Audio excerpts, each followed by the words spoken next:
This is Ike Comics Draw Process, a weekly series where I draw a page and process about it. It's page 36 this time of First Sun and Sword. Thumbnail, King Croc stands up. Now, I reversed this on the page, and I changed these panels. So I just show King Croc standing and walking forward at the same time, like here. And then I have a reaction shot for the Dragoness and for Sun. I was just looking at that and realized I wanted a little more reaction out of it.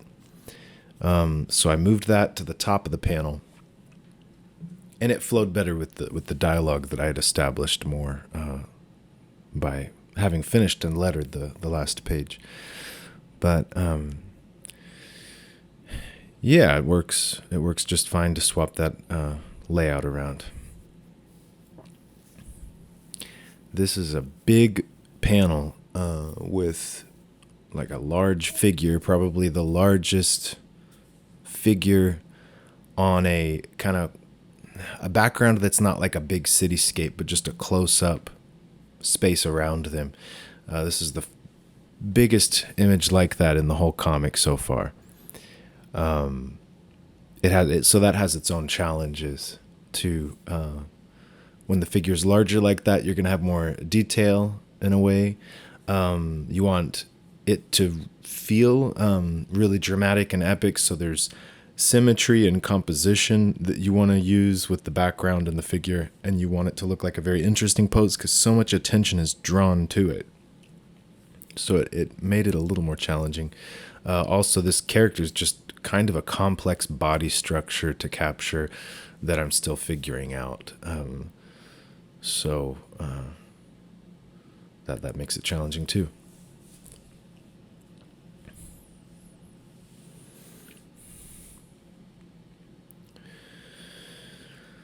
Yeah. I'm jumping right in with the finding the horizon and where the grid of the floor tiles will fall. And so I know there's the center tile, and then there's the tile to the left that Sun is on. So I know that I want him in the shot there, kneeling down. So I've got to position the tiles where he's in the shot. So I can, raise or lower the vanishing point, the horizon. I can raise or lower it to adjust where he falls, but or zoom in and out a bit to adjust where he falls.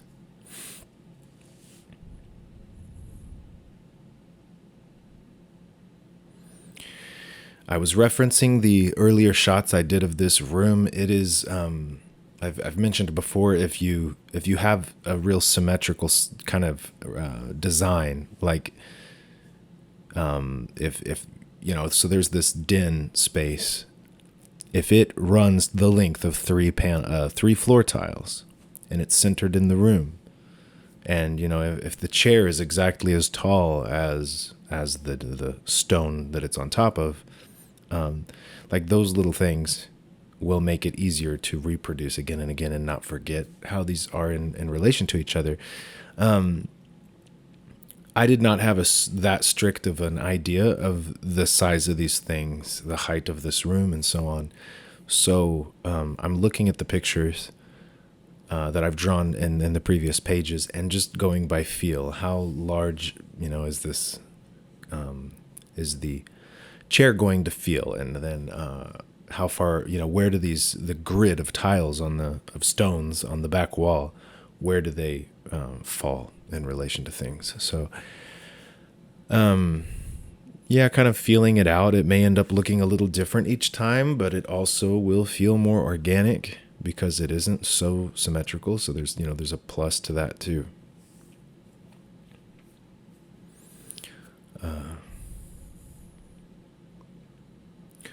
One of the good things about having this low horizon that I put was in the sketch, I was having troubles with the throne, the chair up above and behind, is interfering, like with him, with his outline, the outline of King Croc.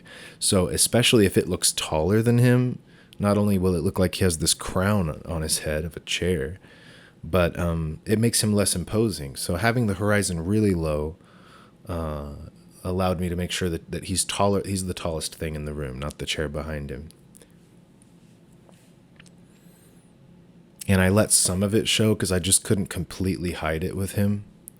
And just tried to hope that it was not too much of a tangent, not too confusing how it falls on his form. That could have been resolved in the design.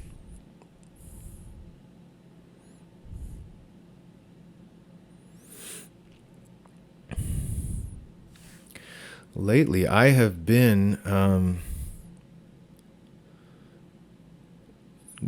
don't know, feeling like I'm drawing differently, doodling more, cartooning more.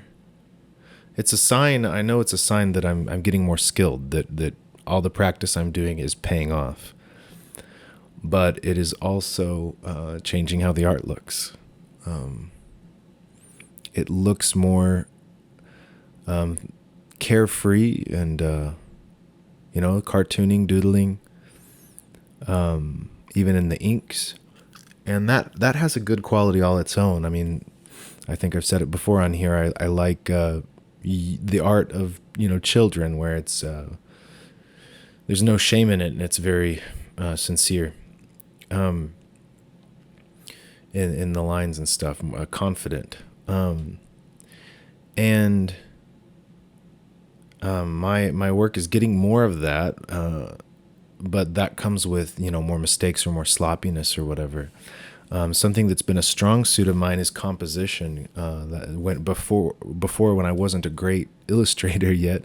I had compositions, a good eye that I could apply, and that saved me. It made comics possible when drawing in perspective and backgrounds and figures and lots of poses was very difficult. But by composition and setting the camera and carefully, I was able to execute stories that otherwise would have been impossible. That was really the missing element that allowed me to start making comics. But since then, I keep getting better through all this practice, and it becomes less necessary to plan it out, where I could just make it up on the page. And then so my composition suffers to a degree. So that's just an interesting thing I'm dealing with, or I see happening. It's not a problem really.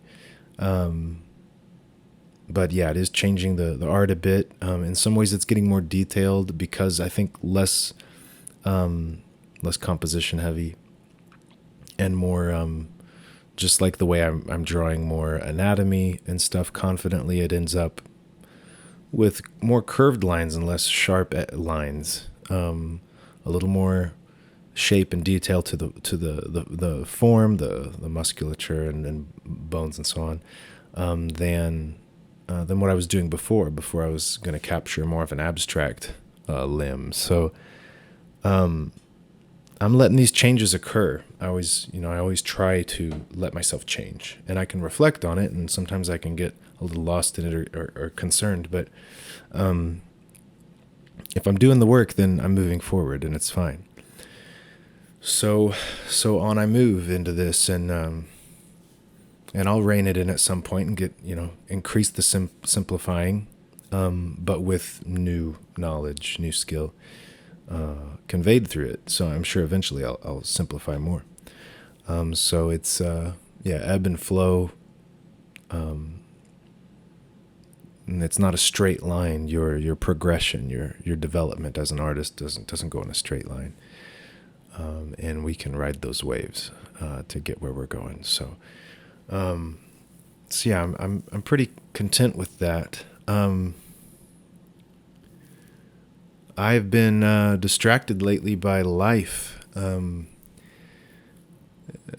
Changes in school for my kids and new bills and like wanting to move soon.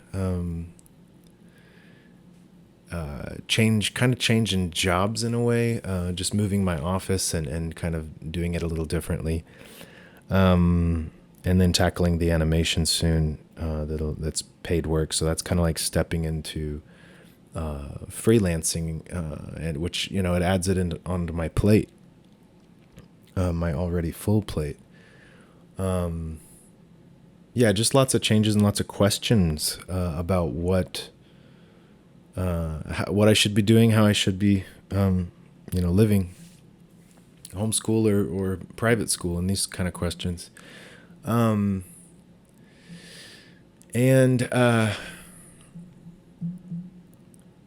yeah, it's got me in my head a bit this week.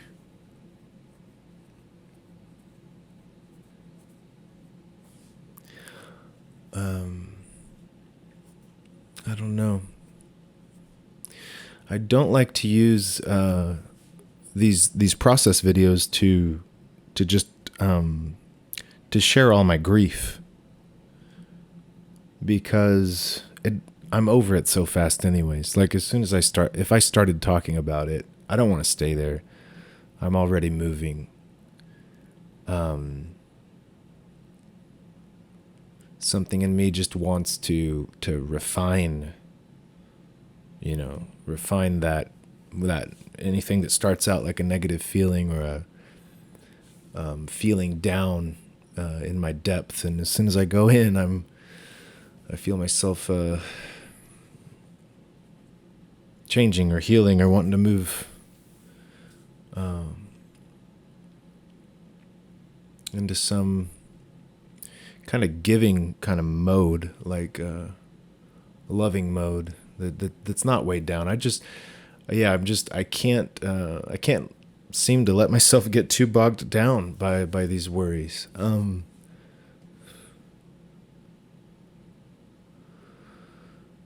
We are all wired differently to a degree. I definitely have my ways of coping with all the stress involved in trying to be an artist and making time to be an artist and an author, a writer.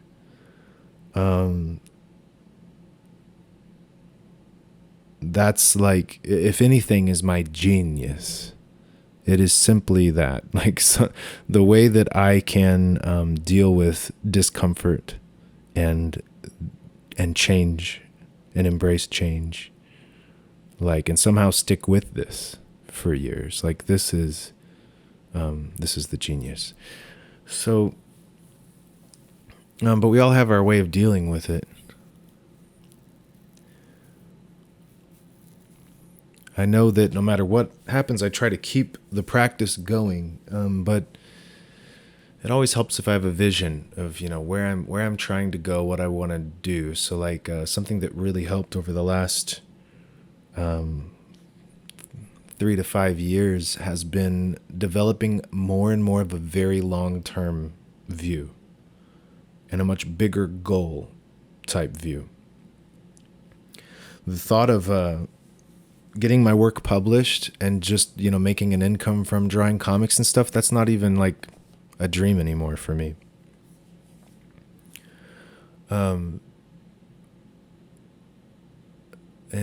I don't know what else, maybe being a father, learning from other people with different lives, different, being a therapist also and seeing that.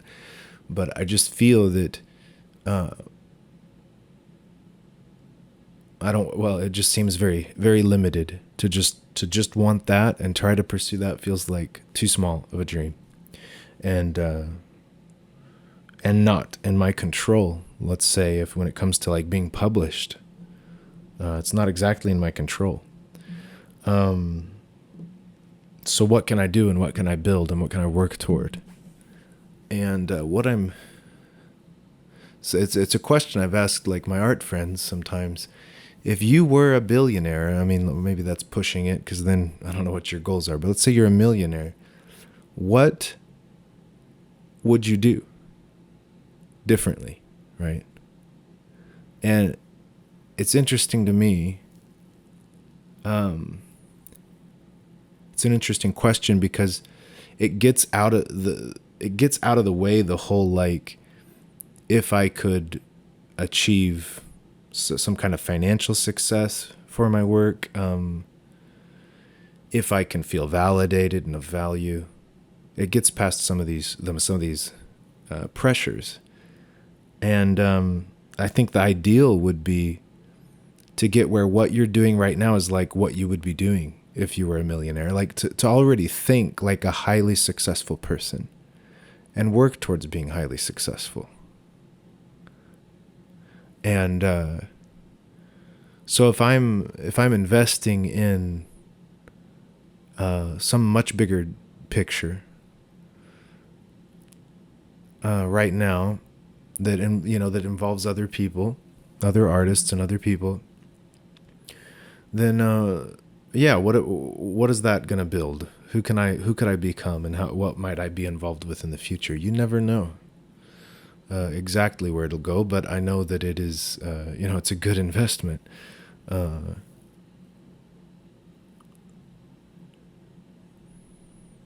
So yeah, I'm working on building a community, really sharing what I do, helping others share what they do. A lot of that is kind of like in the works, but I've been putting work in with Clever Kaiju to do that, and we get closer every week.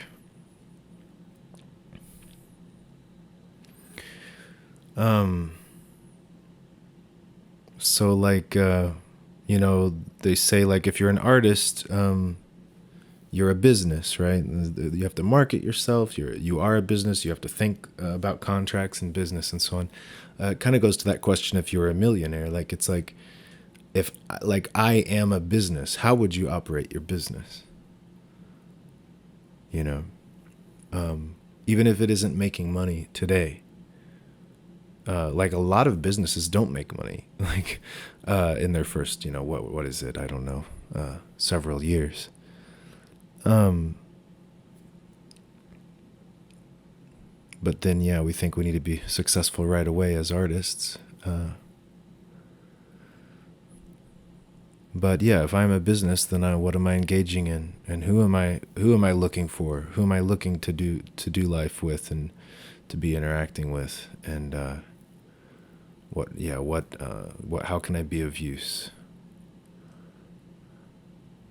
So the vision, it really helps me with like long-term goals, and this idea of like who I want to be and what I'm trying to do is really helpful for me to stay clear, stay motivated with what I'm trying to do, not get lost in the weeds of stress of the week or the day of or confusion about like or motivation issues with doing art.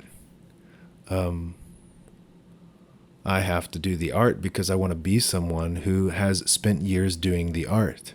I want to be able to speak, 10 years from now, I want to be able to say that I did this. For one, I want to be in relationship with people in a position where, like, when I'm older, I want to be in a position that they can look up to me, that I did, that I had that experience and did it. And so, it's like, it's intrinsically motivating, and it's not just about money or something like that. It's about, it involves community. It's not just like a selfish goal. So,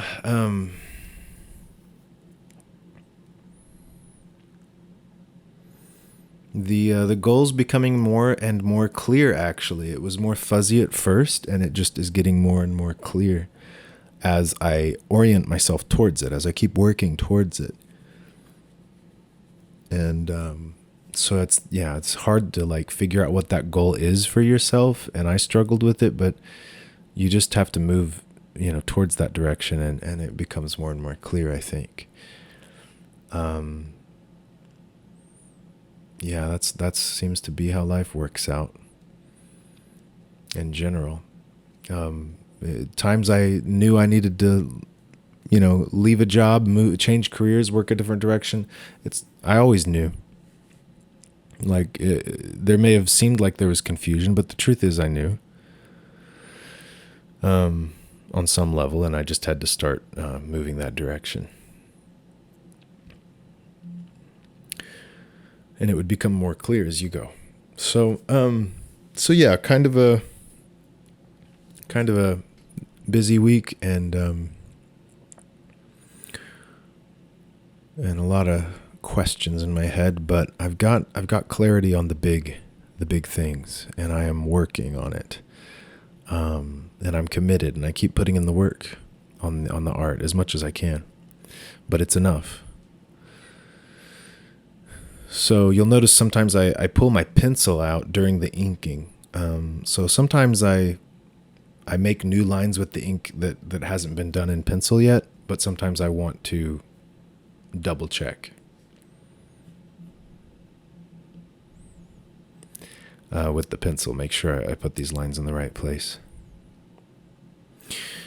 I needed to show, I needed the low horizon because I wanted King Croc taller, but I also wanted to show that the tunnels, like where the water comes in right there, and I just barely got it in the shot. But that's important because that is how Sword is going to sneak right in here, which isn't really a giveaway because he mentioned that's what he was going to do on a couple pages ago, or was it like 3 pages ago? So I wanted to show where he's going to come out from later, establish that location. I'm probably rather anal about that. It's probably not as big a deal as I make it. I just like my comics to feel very grounded. So like, comics don't move like an animation does. In an animation, you might be able to get away with less clarity in the storytelling because the viewer can just track the movement. But in a comic, I need the reader to imagine the movement and do the movement there in their head. And so if you show them A and B, like point A and B, and then like they're going to imagine going, the movement. But there's a lot of comics that don't show that very much, and it pulls me out of the visual, like the suspended belief, the feeling that this is moving pictures, that this is alive.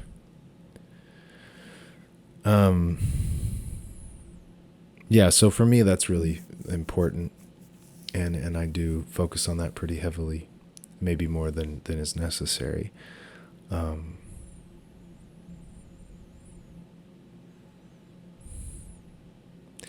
Yeah, that's kind of interesting. I was thinking how there's like old Marvel comics I would read, Jim Lee or even before that there's a lot of dramatic superhero poses, and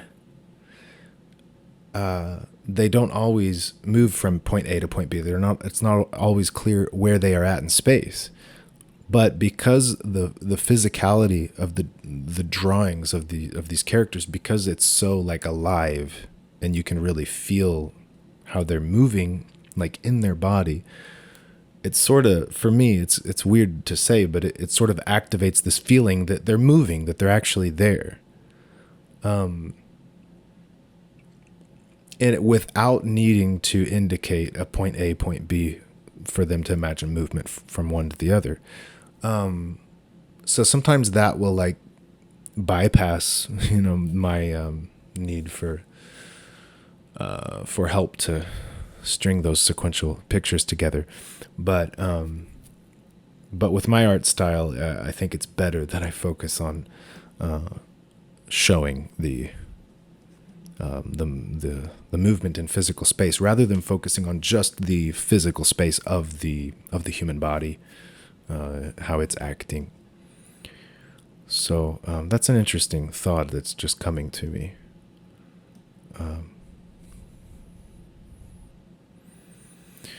But yeah, this is you'll notice here if you look at the older pages, much more in some ways more detailed, more like a drawing or a sketch. There's more three-dimensionality going on to the forms of the figures.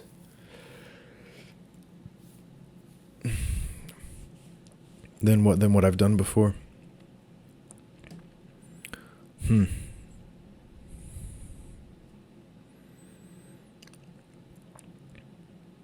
Again, this background is just a big. It's just a big cube, basically, flat cube. So it becomes difficult to position shadows. But this is a dark space. There's some fires going to light up this like sunlightless, windowless place, right? So there's going to be corners and areas that are in shadow in a way that are just dark by how dim the light is. And that's interesting because for me, I typically work in harsh lighting, like mostly a single light source that's a harsh light. So you get a clear shadow edge on things. And you see that like in Mike Mignola's work. The lighting feels rather hard. But then, which makes sense because you're doing black and white art that's high contrast, which sort of lends itself to harder lighting. But it doesn't have to be that way. So how can you indicate softer light and still use black and still use shadow? It gets trickier. And I guess one way that I'm finding myself doing it here is with more amorphous form to the shadows on Sun's face here, for example. The shadows are not a harsh edged shadow that matches exactly where like a hard light would hit the face.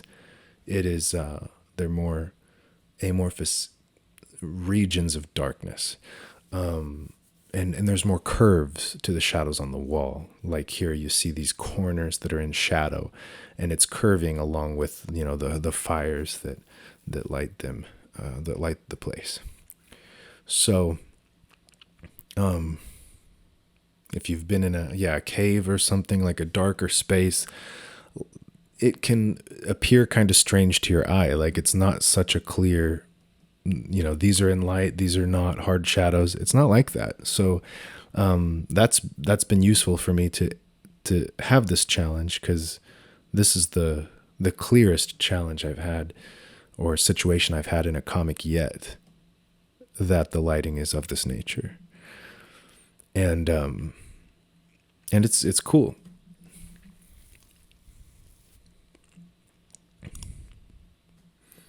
And that's why there's the shadow with the lighting on the sides of King Croc and in front of him, basically everywhere. Same with Sun's face. The shadow is like basically right towards your eye, towards the camera. Lighting on each side, shadow in the middle, but not precisely. So like where his arm comes forward, there's like a shadow on his leg, but in some way the arm is casting a shadow on the leg, but there's other light sources too. It's kind of, it starts to get very impressionistic, you could say, because it's not clear how to do that. Like without reference, how do you do that? It's one thing to do it with hard lighting, but it gets more difficult. And so and a more impressionist approach is wise, I think, for me, because I don't want to reference too much. I want to develop an impressionist style, and that's the harder road to go, because I can reference. I know how to do that. I don't want to, but if I did, I could make, you could say, better looking things. I could potentially be more successful, let's say, if I did that. But it's short-term gains to me. It would be more short-term gains and not going all in towards that long-term goal I have in mind. And that's going the hard path, not taking the easy way out, or the crazy path. But that inspires or motivates me. It interests me. And I didn't do comics for years, even though I wanted to as a kid, because I didn't know how to do it my way. And then I was figuring it out along the way, different reasons that it started to work out for me, like film school, and time away from comics, so that I didn't compare myself to the comics I grew up on that I couldn't draw like.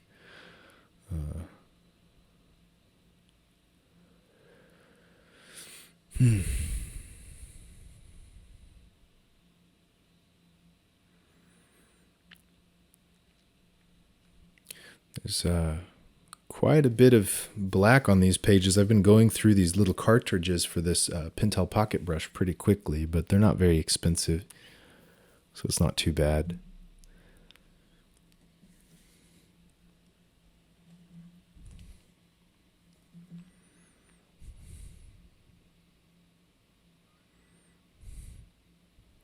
So now that I'm putting a shadow on this shield, or reflection on the shield, I notice sun up there is the shadow I put on his leg. It looks like it's finishing the circle, and that is like a tangent.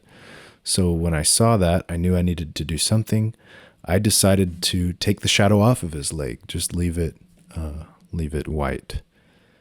So you'll see me white that out later. Because yeah, you might be able to see there that circle at the top of this panel seems to continue on its right side, continue as the shadow of his leg. And I definitely wanted to not do that and to have the panel feel separate.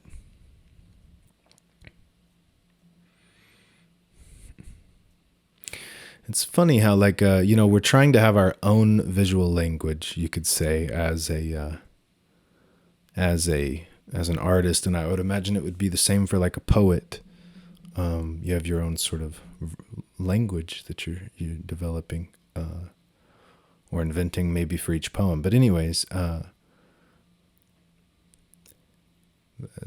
by comparison. But it's interesting how your influences will get in there, even if you're just trying to communicate yourself. Like it's on the backs of giants. It's on your influences, and so it's not like a completely unique visual language. And I mentioned that there because I noticed when I was drawing it, even I realized, or maybe after I drew it, but I realized that last panel, Sun looking up with that desperate look on his face. It reminds me of in Akira, the number, the boy that runs away and gets caught with like the psychic abilities, and he makes those, like that artist, and that has those expressions I've noticed several times in the book. And I'm like, oh, this kind of looks like that expression. Oh, like it hits a certain emotional note, a certain like visual symbolism that like seems to hearken to that. And I'm sure that came from somewhere too, another influence before that.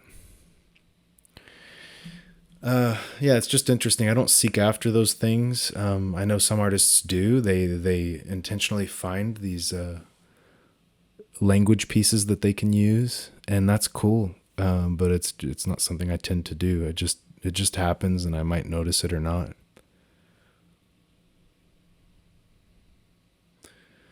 The whiteout here is mostly just opening, like closing off lines that went a little too far, opening up spaces a little more. And then the leg there where I took the shadow off of it. Creating that whiteout I took right across the top of those panels to create a gap between the bottom panels and the top ones. That could have been done digitally. I'm not opposed to doing some adjustments digitally. I just generally want to see it finished on paper, see what I'm looking at.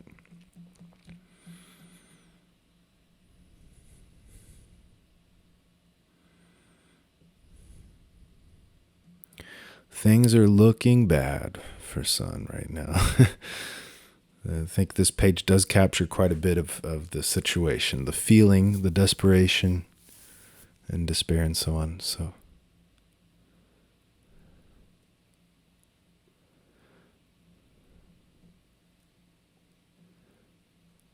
The treatment of scales is an interesting proposition, same as like brickwork and different things. Like how many marks do I put that indicate texture and things like that. And here's the finished page.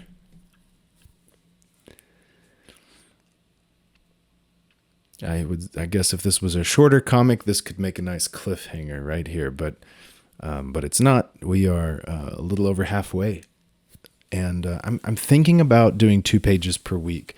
I would only do. I like to record every page I draw because I just don't want to step away from that process that we're doing with the video series here.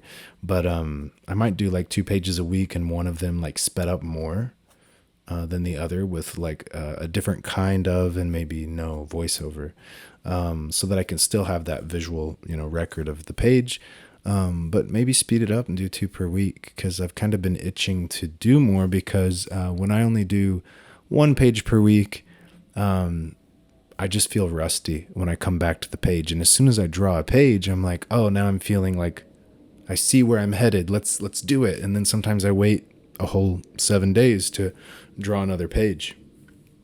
And that is just frustrating. It's slowing down my progress. So thanks for watching. You can read the comic on ikecomics.com. Links in the description. Yeah, there's a good chunk there, 36 pages, and then we're over halfway as we wrap it up.